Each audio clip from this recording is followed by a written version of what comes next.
নজর রাখবো রামপুরহাটের দিকে। রামপুরহাটে বিপুল পরিমাণে বিস্ফোরক উদ্ধার, 16,000 কেজি অ্যামোনিয়াম নাইট্রেট উদ্ধার। হায়দ্রাবাদ থেকে ঝাড়খণ্ড যাওয়ার সময় উদ্ধার। ঘটনায় তেলেঙ্গানার 3 জন বাসিন্দাকে গ্রেফতার করে।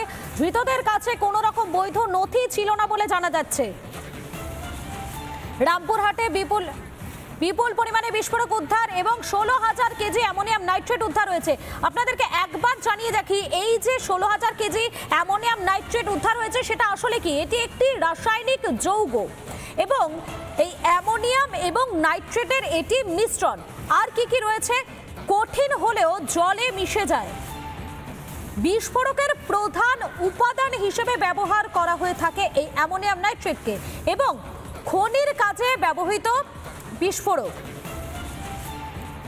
চেতনানাশক গ্যাস তৈরিতেও ব্যবহার করা থাকে এবং এই যে বিষাক্ত গ্যাস এটা মানব শরীরের পক্ষে অত্যন্ত ক্ষতিকারক। আরও একবার জানাই, এটা মানব শরীরের ক্ষেত্রে অত্যন্ত ক্ষতিকারক এবং এই বিষয় নিয়ে অর্থাৎ এই বীরভূমের রামপুরহাটে যেখানে বিপুল পরিমাণে এই 16,000 কেজি অ্যামোনিয়াম নাইট্রেট উদ্ধার হয়েছে, ঠিক সেখান থেকে দাঁড়িয়ে আমাদের প্রতিনিধি কি প্রতিবেদন তুলে ধরেছেন একবার দেখাই। বিপুল পরিমাণ অ্যামোনিয়াম নাইট্রেট উদ্ধার করলো রামপুরহাট থানার পুলিশ। তেলেঙ্গানা থেকে ঝাড়খণ্ডের দিকে যাচ্ছিল একটি লরি, আর গোপন সূত্রে খবর পেয়ে সেই লরিটির পথ আটকায় রামপুরহাট থানার পুলিশ মুনসুবা মোড়ের কাছে এবং সেই লরি থেকে উদ্ধার হয়েছে প্রায় 16,000 কেজি অ্যামোনিয়াম নাইট্রেট। 320টিরও বেশি বস্তাতে এই অ্যামোনিয়াম নাইট্রেট রাখা ছিল, এমনটাই কিন্তু পুলিশ সূত্রে জানা যাচ্ছে। ইতিমধ্যেই 3 জনকে গ্রেপ্তার করা হয়েছে। পুলিশ আধিকারিকদের দাবি যে কোনো বৈধ চালান বা ব্যাচ কোনোটাই কিন্তু দেখাতে পারেনি ওই 3 জন, আর তার জন্যই তাদের গ্রেপ্তার করা হয়েছে, বাজেয়াপ্ত করা হয়েছে এই বিপুল পরিমাণ অ্যামোনিয়াম নাইট্রেট। কি উদ্দেশ্যে নিয়ে যাওয়া হচ্ছিল এবং বীরভূমকে কি করিডোর হিসাবে ব্যবহার করা হচ্ছিল তা নিয়ে ইতিমধ্যেই কিন্তু জল্পনা তুঙ্গে উঠেছে। এদিকে এই অ্যামোনিয়াম নাইট্রেট উদ্ধারকে কেন্দ্র করে রাজনৈতিক কাজিয়া শুরু। তৃণমূলকে কটাক্ষ করছে বিজেপি। তৃণমূল অবশ্য এর সাথে তাদের দলের কোনো যোগ নেই এমনটাই দাবি করছে।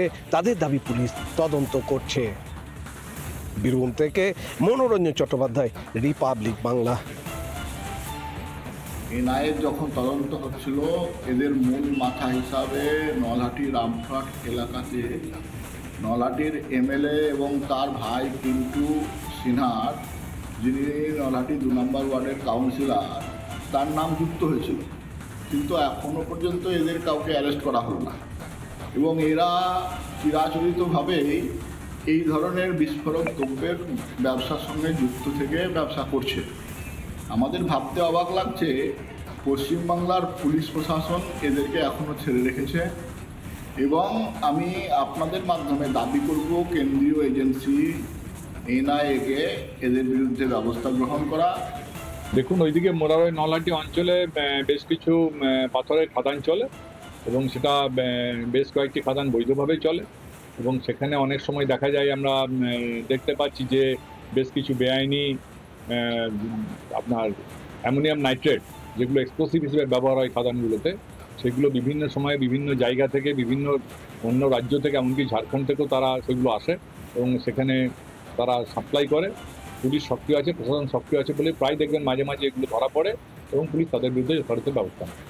নানা ধরনের কন্টেন্ট দেখার জন্য লাইক করুন, শেয়ার করুন আমাদের ফেসবুক পেজ, সাবস্ক্রাইব করুন আমাদের ইউটিউব চ্যানেল। পাশাপাশি অন্যান্য ব্রেকিং নিউজের জন্য অবশ্যই চোখ রাখুন রিপাবলিক বাংলায়।